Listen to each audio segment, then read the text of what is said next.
ඔබ දන්නවද අපේ රටේ තියෙන අద్භූතම සහ දුර්ලභම ශාකය මොකක්ද කියලා?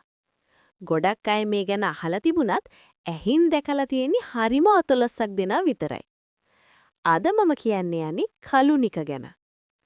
සාමාන්‍ය නිකගස අපි ඕනෙම තැනක දකිනවා. හැබැයි මේ කලුනික කියන්නේ ඒකෙම ඉතාමත් දුර්ලභ ප්‍රභේදයක්. බලන්න මේ කොළ දිහා. මෙහි නාරටි සහ කඳ තද දම් පාටකට හුරු කළු පැහැයක් ගන්නවා. මේක දේශීය වෙදකමේදී පාවිච්චි කරන ඉතාමත් ප්‍රබල ඖෂධයක්. හැබැයි මේ ශාකයේ වටා බැඳුණු ජනප්‍රවාද ඊට වඩා පුදුම සහගතයි. පැරණි අය කියන විදිහට කලුනික කැබැල්ලක් ගලා යන ගඟකට දැම්මොත් ඒක වතුර ගලාගෙන යන පැත්තට නෙවෙයි ඊට විරුද්ධ පැත්තට. ඒ කියන්නේ උඩුගම් බලා පිහිනා යනවලු. තවත් විශ්වාසයක් තියෙනවා රත්මල් කිරලා Tamanගේ කැදැල්ල අදෘශ්‍යමාන කරගන්න මේ කලුනික කැබැල්ලක් පාවිච්චි කරනවා කියලා.